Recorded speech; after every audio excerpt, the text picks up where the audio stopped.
Hi guys, I'm Kath. Welcome to my channel. You might be here because of my Narcissa Malfoy hair tutorial video. A lot of people were asking for the details on my eyeshadow at the end of this video. That was one of those days where I just kind of like sit and like play and like stick my fingers like I'm finger painting and like everything I own. So I don't remember exactly what I did, but since enough people were asking for it, I figured I would do my best to recreate the general vibe of the looks. That's what we're doing today. I did a Hogwarts house series of eyeshadow tutorials at the beginning of the year that I never got around to doing Slytherin because the world caught on fire and makeup tutorials just didn't feel like the vibe anymore. So if you'd like to check those videos out, or I might actually like redo all my other house tutorials, let me know if you guys like this. Maybe I'll do that. If you are new here, I would love to have you subscribe and come hang out with me for a little bit. And I believe that's everything, so let's get started. So when I'm doing like more colorful eyeshadow looks, I like to use concealer as my like eyeshadow primer slash base. I just find it helps like the colors pop more. So this one is the, I forget what it's actually called, Makeup Revolution Conceal and Define Infinite Concealer. They sent this to me in PR, so thank you Makeup Revolution. And honestly, thank you to you guys as well. I feel like I've had a lot of like wins with my whole social media journey this year, and I very much appreciate it, especially because obviously this year has been pretty tough. So I just use like any sort of foundation buffing brush to buff this into my eyelids. I don't use very dewy concealers when I use concealers as base. And because this is a very cool toned look, I want to go with a very cool toned brown as a transition shade. This is my all-time favorite like transition shade brush. It's from BH Cosmetics. They unfortunately don't make it anymore, but it's very similar to like those highlight brushes that people use. I just use it on my eyelids. So I'm going very lightly into this light brown from this Milani Soft and Sultry palette. This is a really great cool toned neutral palette that is at the drugstore, so it's more affordable than other palettes, and I think the quality of this is absolutely fantastic. So I hold my brush by the end and sweep this really lightly over top my crease. Because of my eye shape, I tend to concentrate like crease shades and everything more towards the outer part of my eye, because if I bring them in, it kind of drags my eye down. Then I just kind of like swirl this out, bring it like a little bit into the outer corner, but not a lot because we're going to be putting another shade there.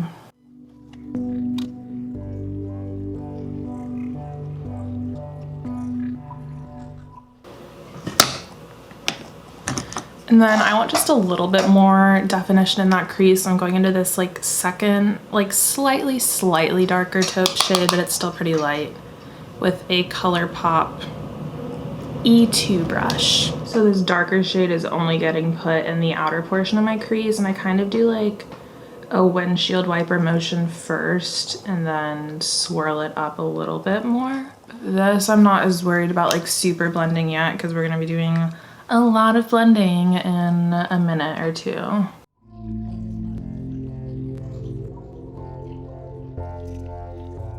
I'm just gonna give her one little swirl over with that original transition shade brush. It's a little toasty. All right, and here's where we're finally gonna get a little more colorful with it. So this is the ColourPop Just My Luck palette. I love their little 9-pan monochrome palettes. I'm going into the shade Mo Bamba, which is a very dark matte sort of hunter green, and this is a Sigma E45 maybe, I don't know, the label has worn off. It's like crease brush but with more of a point. So I kind of like am packing this into the outer corner of my actual eyelid, like not as much into the crease. And I'm pulling it out into a little bit of a wing shape.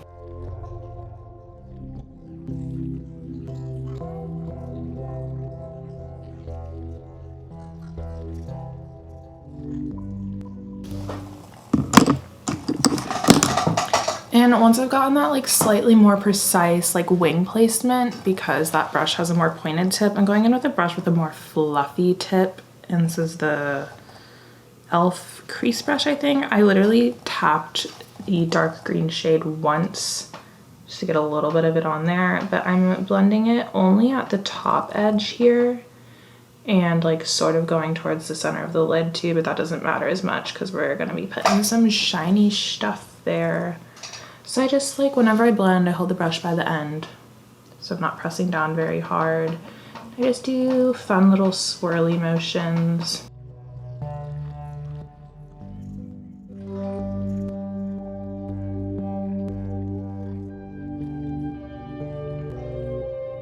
And then it's a little like patchy and not as like opaque as I'd like on the outer corners, but I'm just gonna leave that for now because I know I'm gonna add some more when I blend over top of my shimmer shades. And this is where it gets very like, I don't quite remember what I did, but I think the main shimmer that I used was this shade from Terra Moon Cosmetics called Hot Spiced Cider. It's like pretty green with like a bit of like an orange flip to it. It's really, really pretty. Their shimmers are so intense and gorgeous. I'm absolutely obsessed. When I place down like a shimmer shade, I usually use a like flat paddle brush if I want a more precise placement, and then I wet my brush with setting spray.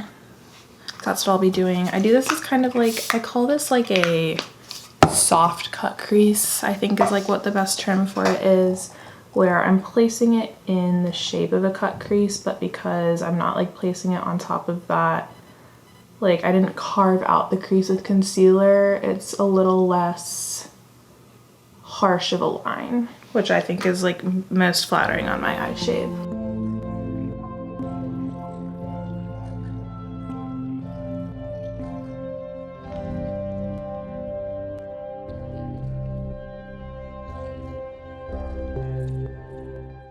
So once I have like the outline placed down of where I'm putting it, I usually just dip my finger into the shimmer shade I'm using and swipe it onto my lid. You can also use like a fluffy brush for this more like intense placement, but it's easier to use my finger. I wash my hands, it's fine.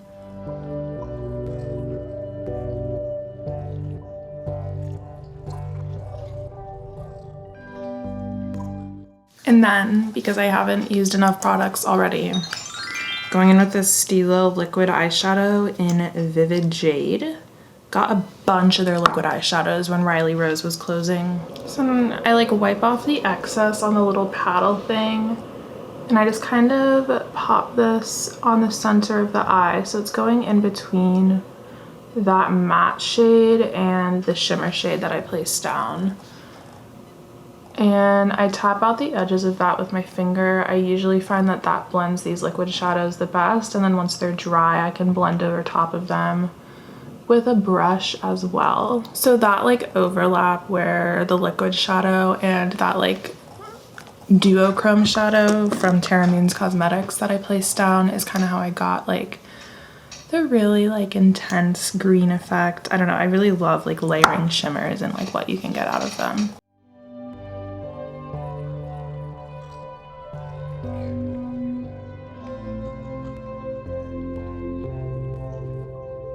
I'm gonna take that little e.l.f. blending brush from earlier, tap into the Hunter Green shade from the ColourPop palette a few times, and I'm swirling this in the outer corner of the eye to kind of help with that like little bit of patchiness that's left from originally placing down the Hunter Green shade, and it's also just helping to blend with the liquid shadow, which I think blends on its own pretty nicely, but I don't know.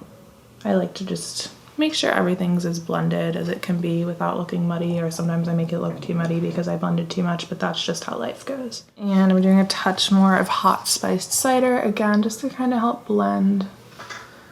Make sure all the greens are really intense and layered all nicely. I just like sit here and I could like pack on like 80 different shimmers for like an hour straight just to get all sorts of fun effects. So am I unnecessary with the amount of shimmer that I put on my eyes? Yes. Is it fun? Also yes. And then I'm going back into that original Milani palette with this really teensy weensy little pencil brush from AOA Studio.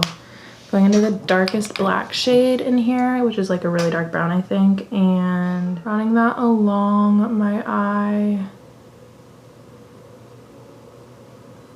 to do some smoked out eyeliner.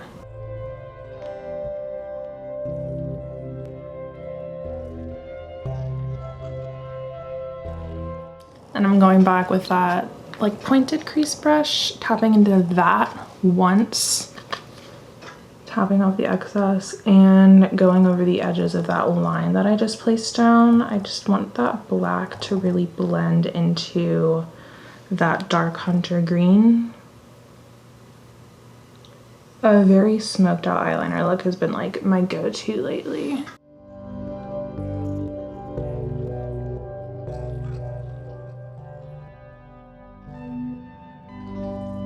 And from here out, I kind of just mess around with my blending brushes until it like feels right for me.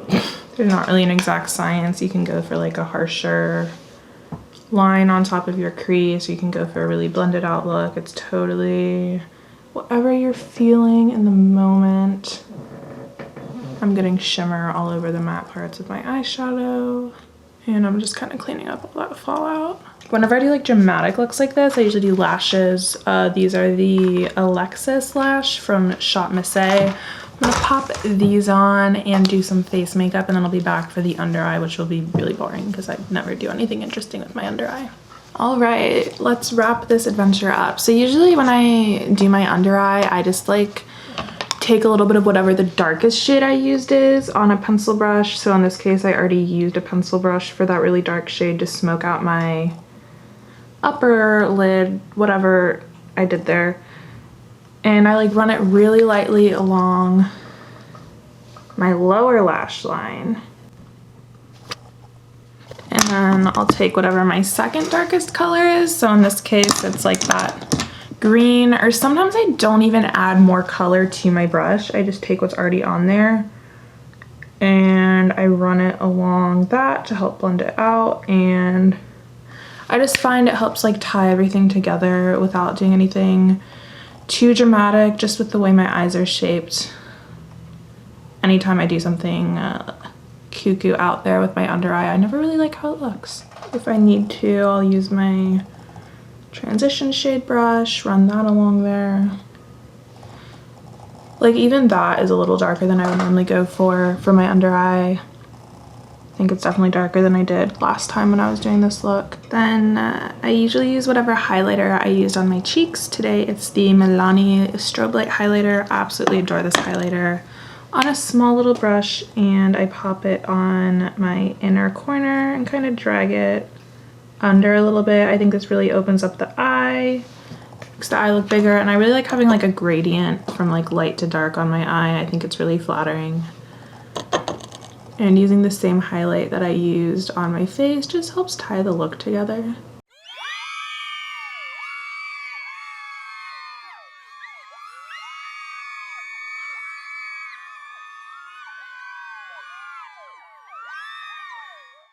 And I added some mascara and some lip gloss, and this is the final look. It's not exact to what my eyeshadow was in the last video, but it's pretty close. Has the same iridescent green, smoky, sultry vibe to it that it had. So this was my Slytherin inspired look. Thanks so much for hanging out during this. Let me know if you'd like to see me continue / redo my Hogwarts house series of makeup tutorials.